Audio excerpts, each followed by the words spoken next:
Everyone, this is Anam. Welcome to PhD jobs and admission. So आज के इस video में हम जामिया मिलिया इस्लामिया के पीएचडी एंट्रेंस एग्जामिनेशन के लिए रिसर्च मेथोडोलॉजी के कुछ इंपॉर्टेंट एमसीक्यूज जो एग्जामिनर आपको एग्जामिनेशन में एग्जामिनर के पूछने के चांसेस है और एग्जामिनर के जो फेवरेट क्वेश्चंस है वो इन्हीं क्वेश्चन पर बेस्ड, इन्हीं कॉन्सेप्ट पर बेस्ड आपको क्वेश्चंस पूछते हैं। तो इस सेशन को आपको अच्छी तरीके से देख लेना है।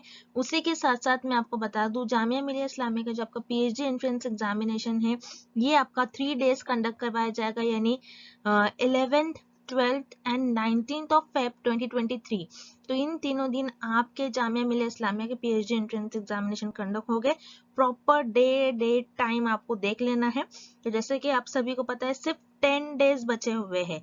10 डेज क्रैश कोर्स हम आपको प्रोवाइड कर रहे हैं। तो जैसे आप स्क्रीन पर देख सकते हो हमारे नंबर शो हो रहा है, इस नंबर पर आपको व्हाट्सएप के थ्रू कांटेक्ट करना है फॉर पेपर 1 कोर्स, ठीक है, जिसमें हम आपको 100% पासिंग गारंटी देते हैं। और प्रीवियस ईयरली भी हमारे जितने भी स्टूडेंट्स थे, हमारा 92% रिजल्ट था प्रीवियस ईयर। आधे से ज्यादा स्टूडेंट्स ने अपने पीएचडी एंट्रेंस एग्जामिनेशन को हमारे कोर्स के थ्रू क्वालिफाई कर लिया था। तो याद रखना है, प्रॉपरली हम आपको 10 डेज जो है गाइड करते हैं। इन 10 डेज में भी आप हमारे कोर्स के थ्रू प्रिपरेशंस कर कर आपके पीएचडी एंट्रेंस एग्जामिनेशन को क्रैक कर पाओगे। तो चलिए ज्यादा टाइम वेस्ट नहीं करते हैं, आज के इस सेशन को हम स्टार्ट करते हैं। So let's begin with today's lecture. तो एमसीक्यू स्टार्ट करने से पहले मैं आपको एक बारी बता दूं कि पेपर 1 जो कि आपका रिसर्च मेथोडोलॉजी पर बेस्ड होता है और हर एक फैकल्टीज वाले कैंडिडेट्स के लिए अलग अलग सिलेबस फॉलो करना है आपको, ठीक है। तो उसके लिए हम आपको कंप्लीट कोर्स प्रोवाइड करते हैं जिसमें हम आपको video lectures, notes, mock test और एमसीक्यूज पीडीएफ प्रोवाइड करते हैं जिसमें आपके जामिया मिलिया इस्लामिया के प्रीवियस ईयर क्वेश्चंस भी इन्वॉल्व है, ठीक है। तो वीडियो लेक्चर्स जो है आपको प्रीवियस ईयर क्वेश्चंस के सेशंस हम आपको प्रोवाइड करते हैं। वीडियो लेक्चर्स में हमारे थियोरी, एमसीक्यूज दोनों वीडियो लेक्चर्स हम आपको प्रोवाइड करते हैं। फिर नोट्स भी हम आपको प्रोवाइड करते हैं, काफी सिंपलेस्ट लैंग्वेज में नोट्स है। अगर आप वही इंटरनेट से अगर देखते हो तो काफी डिफिकल्ट लैंग्वेज यूज करी जाती है और आपको पता नहीं होता कि प्रॉपरली किस सीक्वेंस में आपको, किस टॉपिक वाइज में आपको स्टडी करना है। तो सारी चीजें हम हमारे कोर्स में यहाँ पर आपको बता रखी है with the minimum price and 100% passing guarantee, यानी हमारे ही कोर्स से आपको क्वेश्चंस पूछे जाएंगे, ये हम आपको गारंटी के साथ कहते हैं। तो याद रखिएगा, बहुत कम डेज है, तो इन कम डेज में हमारे कोर्स के थ्रू आपको हम अच्छे से अच्छा गाइड करते हैं, अच्छे से अच्छे आपको सारे गाइड करने की या फिर सारे इंस्ट्रक्शंस हम आपको प्रोवाइड करते हैं हमारे कोर्स में। तो जल्द से जल्द आपको स्क्रीन पर दिए गए नंबर पर व्हाट्सएप के थ्रू आपको हमें कॉन्टैक्ट करना है या फिर आप हमारा ऐप भी डाउनलोड कर सकते हैं which is global online app. तो चलिए ज़्यादा टाइम वेस्ट नहीं करते हैं, आज के इस सेशन को हम स्टार्ट करते हैं। So let's begin with the MCQs.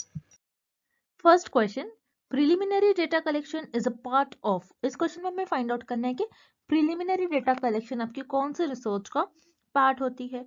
अब प्रिलिमिनरी डेटा कलेक्शन क्या होता है? अब मान लीजिए आप किसी टॉपिक पर आप रिसर्च कर रहे हो, आपका जो भी टॉपिक है उस पर आप रिसर्च करते हो।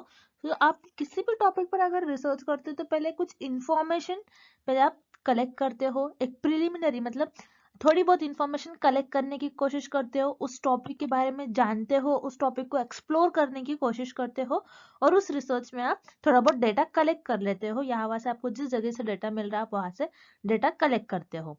तो उसे ही हम कहते हैं प्रिलिमिनरी डेटा कलेक्शन। अब हमें फाइंड आउट करने के प्रिलिमिनरी डेटा कलेक्शन कौन से रिसर्च का पार्ट होती है। अब वन बाय वन हम ऑप्शंस देखते हैं। ऑप्शन ए, डिस्क्रिप्टिव रिसर्च। डिस्क्रिप्टिव रिसर्च क्या होती है? याद रखिएगा, डिस्क्रिप्टिव रिसर्च में आप कोई डेटा कलेक्ट नहीं करते हो, बल्कि डिस्क्रिप्टिव रिसर्च में आपके पास डेटा ऑलरेडी, इंफॉर्मेशन आपके पास ऑलरेडी प्रेजेंट होती है। अब बस उस इंफॉर्मेशन को और उस फेनोमेना को एज इट इज डिस्क्राइब करते हो। यहाँ पर आप कोई डेटा कलेक्ट नहीं करते हो। सो यहाँ पर आपको ऑप्शन ए इनकरेक्ट हो जाएगा। Then option B, applied research. Applied research में क्या होता है? अगेन अप्लाइड रिसर्च में आपके पास थ्योरीज ऑलरेडी अवेलेबल होती है, उसी थ्योरीज का, उसी इंफॉर्मेशन का यूज कर कर आप किसी स्पेसिफिक प्रॉब्लम को सॉल्व करते हो। तो अप्लाइड रिसर्च में आप कोई डेटा कलेक्ट नहीं करते, बस आप कोई प्रॉब्लम को, जो कि स्पेसिफिक प्रॉब्लम होती है, उसको सॉल्व करते हो। सो यहाँ पर आपका ऑप्शन बी भी इनकरेक्ट हो जाएगा। Then option C, explanatory research. Explanatory research में भी आपके पास ऑलरेडी फेनोमेना अवेलेबल होता है, ऑलरेडी इंफॉर्मेशन अवेलेबल होती है, आप उसी फेनोमेना को एज इट इज एक्सप्लेन करते हो, उसी फेनोमेना का यूज करते हुए उस फेनोमेना को आप एक्सप्लेन करते हो। सो एक्सप्लेनेटरी रिसर्च में भी आप कोई डेटा कलेक्ट नहीं करते हो, सो यहाँ पर आपको ऑप्शन सी भी इनकरेक्ट हो जाएगा। Then option D exploratory research. Exploratory research ऐसी रिसर्च होती है जिसमें आप डेटा कलेक्ट करते हो। एक्सप्लोरेटरी रिसर्च में आप किसी भी, अगर आप कोई टॉपिक है, कोई आपकी प्रॉब्लम है जिस पे आप रिसर्च कर रहे हो, सो पहले आप एक्सप्लोरेटरी रिसर्च परफॉर्म करते हो, उस टॉपिक को जानने की कोशिश करते हो, उस टॉपिक को एक्सप्लोर करने की, पर्टिकुलर प्रॉब्लम को एक्सप्लोर करने की कोशिश करते हो, उसके बारे में थोड़ी बहुत इंफॉर्मेशन गेन करते हो, थोड़ी बहुत डेटा कलेक्ट करते हो। तो एक्सप्लोरेटरी रिसर्च वो रिसर्च होती है जिसमें आप डेटा कलेक्ट करते हो, प्रिलिमिनरी डेटा कलेक्ट करते हो। दैट्स व्हाई पर आपका ऑप्शन डी करेक्ट हो जाएगा, exploratory research. Next, literature review requires. इस क्वेश्चन में हमें फाइंड आउट करना है कि लिटरेचर रिव्यू क्या क्या रिक्वायर होता है। लिटरेचर रिव्यू जब आप देखते हो, लिखते हो आप, तो उसमें क्या क्या चीजें इन्वॉल्व होती है, क्या क्या उसमें रिक्वायरमेंट होते हैं। अब लिटरेचर रिव्यू क्या होता है, पहले तो आपको ये पता होना चाहिए। लिटरेचर रिव्यू आप किसी भी टॉपिक का जिसमें आप रिसर्च करो, तो किसी भी टॉपिक का एक ओवरव्यू होता है। ये एक ओवरव्यू होता है, ये बताता है कि आपका जो टॉपिक है, किस टॉपिक पर कौन सा रिसर्चर ने रिसर्च की है, कौन सी इंफॉर्मेशन अवेलेबल है, क्या क्या उन्होंने रिसर्च करा है, वो सारी चीजें लिखा होता है आपके लिटरेचर रिव्यू में। आप वहां पर मेंशन करते हो जो भी पुराने रिसर्चर ने जिस टॉपिक पर रिसर्च किया होगा, वो सारी चीजें आप मेंशन करते हो लिटरेचर रिव्यू में। सो लिटरेचर रिव्यू एक तरीके से आपके जो टॉपिक है जिस पे आप रिसर्च कर रहे हो उसका ओवरव्यू हो जाता है। अब लिटरेचर रिव्यू में क्या क्या रिक्वायर होते हैं, planning. So yes, literature review में प्लानिंग इन्वॉल्व होती है। आप बताते हैं किस तरीके से लिखना है, कैसे लिखना है, कौन से रिसर्चर ने, आप लिटरेचर रिव्यू में ये लिखते हैं कौन से रिसर्चर ने उस टॉपिक पर रिसर्च की है, कौन से रिसर्चर ने क्या क्या मेंशन किया है, फिर उस तरीके से आप प्लानिंग करते हो। तो अच्छा ठीक है, फिर मैं इस टॉपिक पर आगे रिसर्च कर सकता हूँ, तो उस तरीके से आप टॉपिक चूज करते हो। So planning is must in literature review. Then option B good writing. Yes, आपको जब आप लिटरेचर रिव्यू लिखते हो तो आपको एक अच्छी राइटिंग में लिखना चाहिए ताकि दूसरे लोग उसको समझ सके। आपको एक अच्छी हैंड राइटिंग में लिखना चाहिए ताकि कोई और रिसर्च हो, कोई और रीडर्स अगर रीड करे तो उनको समझ में आ जाए content easily. Then option C lot of rewriting. Yes, अगर आप लिटरेचर रिव्यू लिखते हो तो आप रीराइट करते हो बार बार उस कंटेंट को, और अच्छी तरीके से और अच्छा बनाने की कोशिश करते हो ताकि वो कंटेंट अच्छा हो जाए और दूसरे लोग उसको इजीली यूज कर सके और आगे फर्दर रिसर्च कर सके। तो planning, good writing and lot of री राइटिंग, ये तीनों भी ऑप्शन करेक्ट हो जाएंगे। दैट्स व्हाई आपका करेक्ट ऑप्शन हो जाएगा option D, all the above. Next, taking the idea that the more under stress a person is, the more he is depressed, वो would be the correct hypothesis। इस question में हमें एक example given है, हमें find out करना है कि इस एग्जाम्पल का करेक्ट हाइपोथेसिस क्या होगा। अब एग्जाम्पल क्या गिवन है, more under stress a person is more he is depressed, मतलब जितना ज्यादा एक पर्सन एक स्ट्रेस में होगा उतना ज्यादा वो डिप्रेस भी होगा। सो यहाँ पर आप देख रहे हो स्ट्रेस एंड डिप्रेस, यहाँ पर जितना ज्यादा आप स्ट्रेस लोगे उतना ज्यादा आप डिप्रेस्ड भी होगे। मतलब यहाँ पर आपको दो वेरिएबल गिवन है, स्ट्रेस्ड एंड डिप्रेस्ड। दोनों भी कैसे हैं, पॉजिटिवली एक दूसरे से लिंक्ड है। जितना ज्यादा आप स्ट्रेस लेने लगोगे उतना ही ज्यादा आपको डिप्रेस्ड होगा। अब हमें ये बताना है कि कौन सा ऑप्शन करेक्ट होगा और कौन सा करेक्ट हाइपोथेसिस होगा इस एग्जाम्पल का, हमें ये फाइंड आउट करना है। सो वन बाय वन हम ऑप्शन देखते हैं। Option A, people under more stress are likely to be less depressed, मतलब जितना ज्यादा मोर स्ट्रेस होगा उतना कम लेस डिप्रेस होगा, ये ऑप्शन ऐसा बता रहा है। सो ये तो ऑब्वियसली इनकरेक्ट है क्योंकि जितना मोर स्ट्रेस होगा उतना ही ज्यादा आपका डिप्रेस भी होगा। सो यहाँ पर आपको ऑप्शन ए इनकरेक्ट हो जाएगा, ये आपकी करेक्ट हाइपोथेसिस नहीं हो जाएगी। Then option B, greater stress is associated with low level of depression, मतलब ये भी ऑप्शन वही बता रहा है, सेम मीनिंग है ऑप्शन ए और बी का भी। ये भी ऑप्शन ये बता रहा है कि जितना ज्यादा आप स्ट्रेस लोगे उतना ही कम आपका डिप्रेशन होगा। ऐसा नहीं बता रहा है, क्वेश्चन तो ये बोल रहा है, एग्जाम्पल तो यही बोल रहा है जितना ज्यादा आप स्ट्रेस लोगे उतना ही ज्यादा आपको डिप्रेशन होगा। सो यहाँ पर आपका ऑप्शन बी भी इनकरेक्ट हो गया। Then option C, stress is positively linked with depressed. So यहाँ पर आपका ऑप्शन सी करेक्ट हो जाएगा, बिकॉज जितना आप स्ट्रेस को बढ़ाते जाओगे उतना ही डिप्रेस लेवल भी आपका बढ़ते जाएगा। सो स्ट्रेस और डिप्रेस में यहाँ पर कोई ऐसा रिलेशन है पॉजिटिव, मतलब एक बढ़ रहा है तो दूसरा भी बढ़ रहा है। सो यहाँ पर आपका ऑप्शन सी जो गिवन है, this is the correct hypothesis for this example, stress is positively linked with depression. So यहाँ पर आपका ऑप्शन सी करेक्ट हो गया। Next, When referencing other works you have cited within the text of the report you should। इस question में हमें find out करना है कि आप आपका जो रिसर्च वर्क है, आपके रिसर्च वर्क में आप किसी और का रिसर्चर का वर्क यूज करते हो, सो उस केस में आप क्या करते हो, समटाइम्स आपके टेक्स्ट के विद इन टेक्स्ट में ही आप क्या करते हो, रिसर्चर को साइट करते हो। तो आप किस तरीके से आपके रिपोर्ट में रिसर्चर को साइट करोगे, कौन सा मेथड यूज करोगे, हमें ये फाइंड आउट करना है। जैसा कि हमें पता है, आप रिसर्च आर्टिकल जब लिखते हो, रिसर्च आर्टिकल में और रिसर्च रिपोर्ट में आप बिब्लियोग्राफी, जो कि रिसर्च आर्टिकल के एक्स्ट्रा चैप्टर्स में आता है, इसमें आप बताते हो कि आपने कौन से रिसर्चर का इंफॉर्मेशन लिया है, आप यहाँ पर पूरी डिटेल में इंफॉर्मेशन बताते हो। लेकिन हमें इस क्वेश्चन में ये पूछ रहा है कि ऐसा टेक्स्ट आप जब रिपोर्ट लिखते हो तो टेक्स्ट के विद इन ही उस रिसर्चर को साइट करते हो। सो उस केस में आप कौन सा मेथड यूज करोगे, हमें ये फाइंड आउट करना है। सो उस केस में आप यूज करोगे ऑथर डेट साइटेशन मेथड। तो यहाँ पर आपको ऑप्शन भी करेक्ट हो जाएगा, लेकिन आप किस तरीके से यूज करोगे तो इस डायग्राम के थ्रू आपको समझ में आ जाएगा इजीली। तो इस डायग्राम में जैसे कि एक सेंटेंस है जो कि दो रिसर्चर ने कहा था, स्मिथ एंड जॉनसन। तो पहले हम सेंटेंस देख लेते हैं। जैसे ये स्टेटमेंट है उस रिसर्चर का, previous researchers have argued that the evidence is insufficient to confirm a correlation. तो ये जो सेंटेंस है, ये सेंटेंस स्मिथ एंड जॉनसन ने दिया था। कब? डेट भी आपको मेंशन करना है 2012 एंड 2015 में। तो आप क्या करते हो, जब आप टेक्स्ट के बीच में किसी और रिसर्चर को साइट करते हो, किसी रिसर्चर का वर्क आपने यूज करा होता है तो उनको साइट करते हो टेक्स्ट के विद इन टेक्स्ट के बीच में, तो आप authors date citation method use करते हो, जिसमें आप ऑथर का नेम लिखते हो और प्रॉपर डेट भी मेंशन करते हो। देन उसी के आगे एक और एग्जांपल, जैसे ये सेंटेंस लिया है हमने, but new evidence suggest this consensus may be mistaken। तो ये जो सेंटेंस है, ये मैकडोनल्ड का लिया गया है, मैकडोनल्ड ऑथर है, और कब दिया था इन्होंने, 2018 में। तो आप डेट लिखते हो और ऑथर का नेम भी मेंशन करते हो, तो उसे हम कहते हैं ऑथर डेट साइटेशन मेथड। तो जब भी आप आपके जो रिपोर्ट होती है, रिपोर्ट में टेक्स्ट के विद इन किसी और रिसर्चर को साइट करते हो, सो रिसर्चर का जब आप साइट करते हो तो उसको कौन से मेथड से आप मेंशन करोगे, ऑथर डेट साइटेशन मेथड्स। तो यहाँ पर आपका ऑप्शन भी करेक्ट हो जाएगा। Next, plagiarism can be avoided by. इस क्वेश्चन में हमें पूछ रहा है कि प्लेजरिज्म को आप किस तरीके से अवॉइड कर सकते हो। अब प्लेजरिज्म क्या होता है, पहले तो आपको ये पता होना चाहिए। प्लेजरिज्म का मतलब होता है किसी और रिसर्चर के वर्क को अपना बताना, अपना ओन वर्क बताना, किसी और के काम को आप बोलोगे कि वो मेरा काम है, तो ये प्लेजरिज्म होता है। तो प्लेजरिज्म एक तरीके का कॉपिंग हो जाता है, किसी और के काम को अपना बताना, इसे हम कहते हैं प्लेजरिज्म। अब प्लेजरिज्म को आप किस तरीके से अवॉइड करोगे, हमें ये फाइंड आउट करना है। तो ऑप्शन ए देखते हैं हम, copying the work of others accurately. मतलब क्या कर रहे हो, किसी और के काम को एक्यूरेटली सेम आप कॉपी कर ले रहे हो, तो ये तो प्लेजरिज्म ही हो गया। तो ये करने से ये तो उसको आप प्लेजरिज्म को अवॉइड नहीं कर रहे हो, प्लेजरिज्म ही परफॉर्म कर रहे हो। तो यहाँ पर आपको ऑप्शन ए इनकरेक्ट हो जाएगा। देन हम ऑप्शन सी देखते हैं, cut and pasting from internet. So cut और पेस्टिंग फ्रॉम इंटरनेट मतलब आप कॉपी पेस्ट कर रहे हो।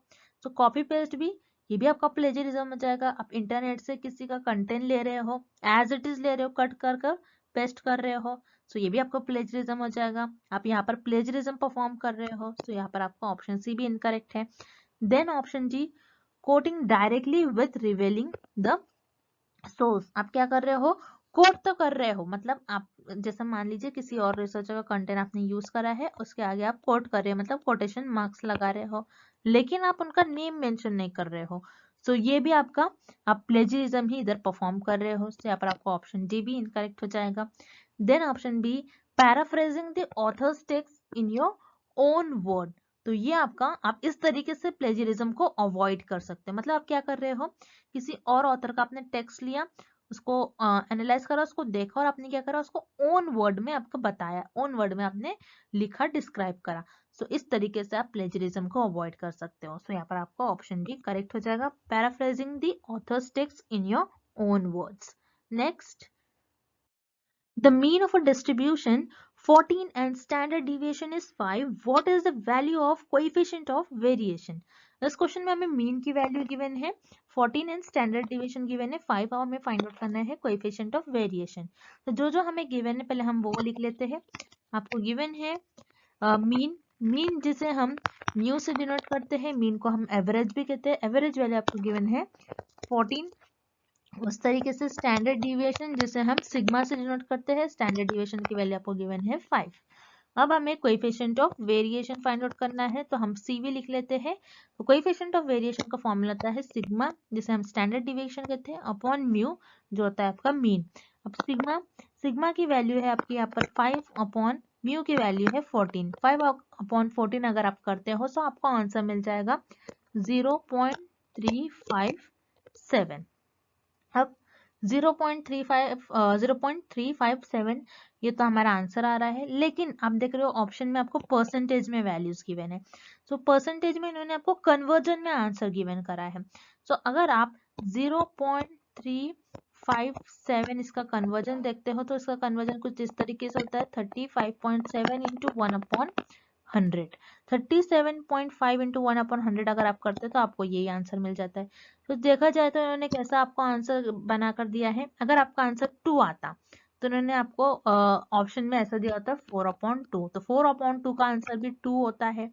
ओके, और आपका आंसर अगर 2 आता है तो आपका ऑप्शन में होता है 4/2। तो 4/2 भी 2 1 2 2 4, तो 2 ही आपका आंसर होता। तो इसी तरीके से आपको यहाँ पर इन्होंने कन्वर्जन फॉर्म में आपको आंसर प्रोवाइड करा है। तो अगर आप 0.357 35.7 इंटू 100 करते हो तो उसका आंसर आता है आपका 0.357। तो इस केस में आपका आंसर हो जाएगा ऑप्शन सी 35.7। तो यहाँ पर आपका ऑप्शन सी करेक्ट हो जाएगा। नेक्स्ट,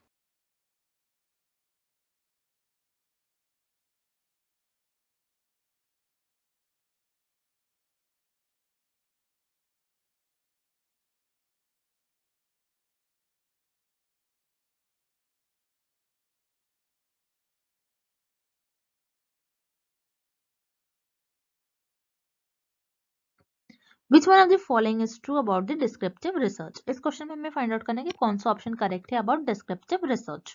अब डिस्क्रिप्टिव रिसर्च क्या होती है आपको पहले तो ये पता होना चाहिए। डिस्क्रिप्टिव रिसर्च वो रिसर्च होती है जिसमें आपके पास ऑलरेडी फेनोमेना अवेलेबल होता है, ऑलरेडी इन्फॉर्मेशन अवेलेबल होती है, बस उसी इन्फॉर्मेशन का यूज कर आप उसी इन्फॉर्मेशन को एज इट इज डिस्क्राइब करते हो। और आपको ये भी पॉइंट याद रखना है कि डिस्क्रिप्टिव रिसर्च में आप किसी प्रेजेंट फेनोमेना को डिस्क्राइब करते हो।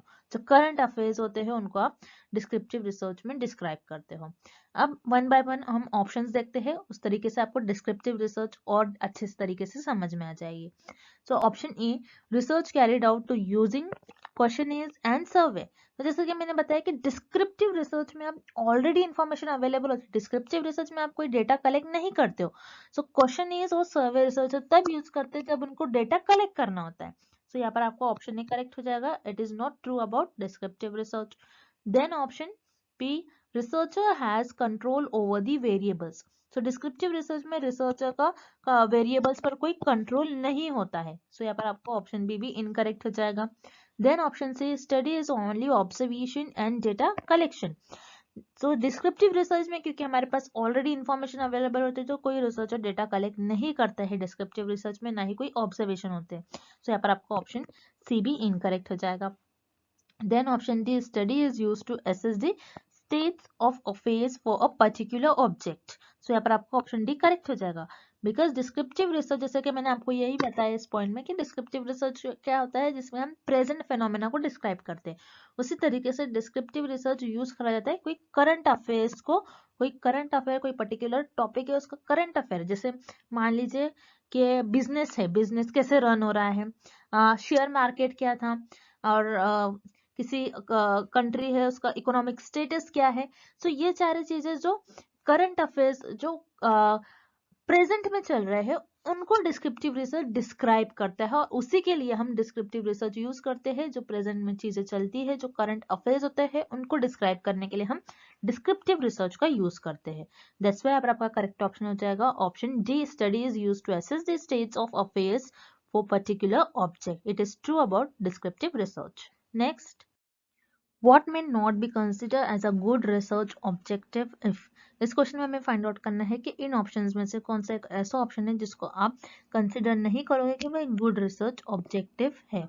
अब रिसर्च ऑब्जेक्टिव क्या होता है, क्या आप बताते हो आप आपके रिसर्च को किस तरीके से करने वाले हो, आप उस रिसर्च का एम बताते हो, गोल्स बताते हैं कि उस रिसर्च में क्या क्या होगा, आप क्या क्या करने वाले हो, कैसे उस रिसर्च को आप सॉल्व करोगे, किस तरीके से आपकी रिसर्च होनी चाहिए, ये सारा आप बताते हो।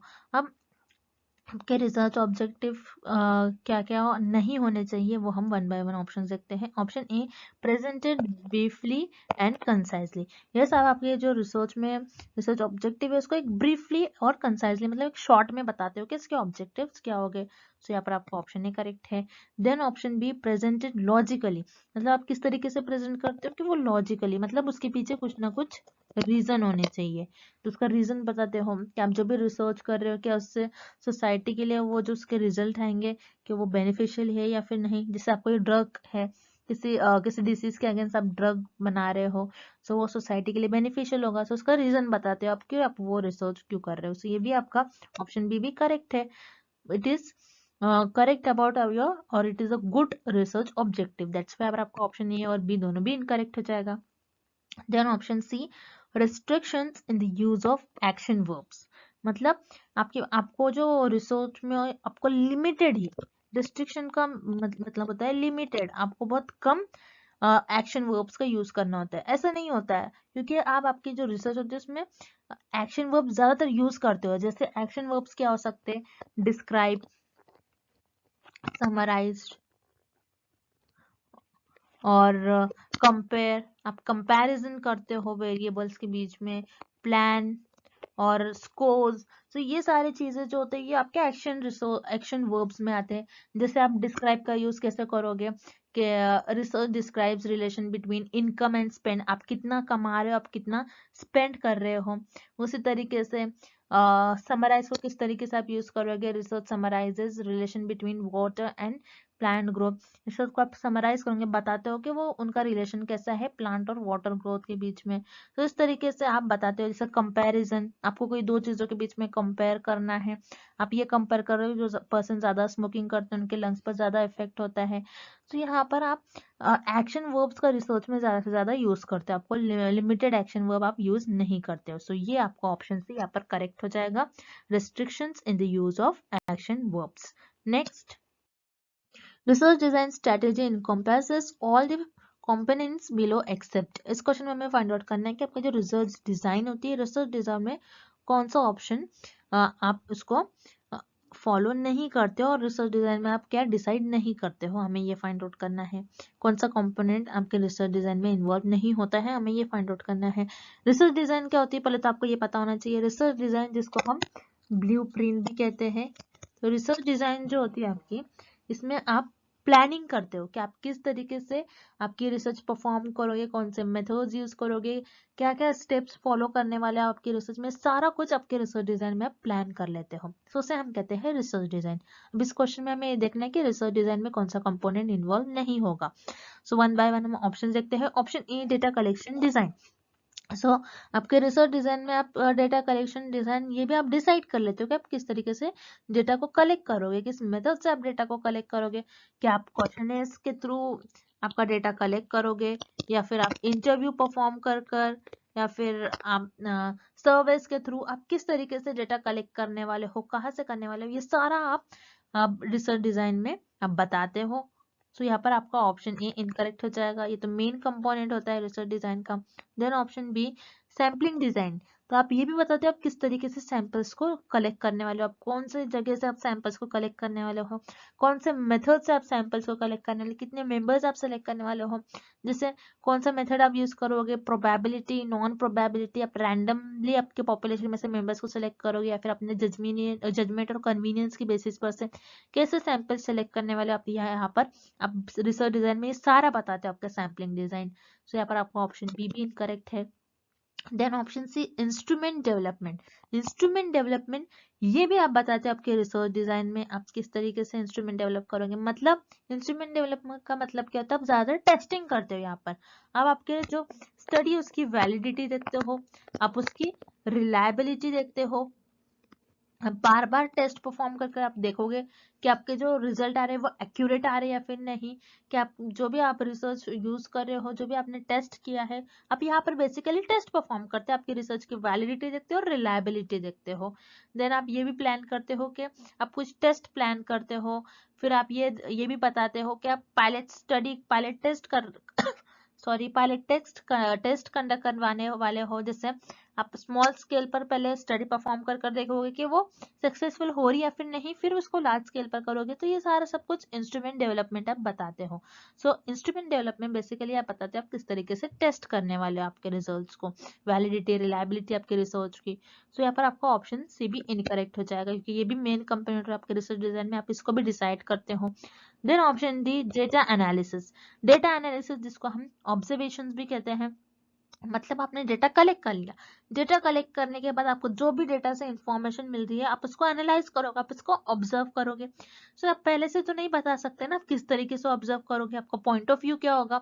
ये तो आपको डेटा डेटा मिलने के बाद ही पता चलेगा कि आपको किस तरीके से एनालाइज करना है। तो रिसर्च डिजाइन में आप ये नहीं बताते हो कि आप किस तरीके से डेटा को एनालाइज करोगे। सो यहाँ पर आपका ऑप्शन डी करेक्ट हो जाएगा, data analysis. Next, if you file provisional specification, the complete specification is required to be filled within। इस क्वेश्चन में हमें फाइंड आउट करना है कि अगर आप कोई प्रोविजनल स्पेसिफिकेशन फाइल दे रहे हो कोई एजेंसी को, तो उसको कंप्लीट करने के लिए आपको कितना टाइम लगता है, कितने ड्यूरेशन में आपको उसको सबमिट करना होता है। सो ये क्वेश्चन एक टेक्निकल क्वेश्चन है। इस क्वेश्चन का मीनिंग ये हो जाएगा जैसे कि आप कोई मान लीजिए अगर आप कोई न्यू ड्रग है, कोई न्यू ड्रग आपने बनाया है किसी डिजीज के अगेंस्ट, और कोई न्यू फॉर्मूला है आप बनाया अपने किसी फॉर्मूला आपने बनाया है, कोई न्यू ड्रग बनाया है किसी डिजीज के अगेंस्ट, तो आप एक एजेंसी को जाके पहले पेटेंट दे देते हो कि मैं ये डिजीज के अगेंस्ट ड्रग मैंने बनाया है। तो वो एजेंसी आपको इतना टाइम देती है कि उतने टाइम में आपका वर्क, आपका जो भी है एक फाइल सबमिट करना होता है। सो वो आपको सबमिट करना होता है विद इन 12 मंथ। 12 मंथ्स के अंदर अंदर आपको 12 मंथ के बाद आपको सबमिट ही करना होता है आपकी प्रोविजनल स्पेसिफिकेशन फाइल को। दैट्स व्हाई आपका यहाँ पर आपका करेक्ट ऑप्शन हो जाएगा option B, 12 months. And thank you for watching this video. Good luck with your preparation and see you tomorrow with another video.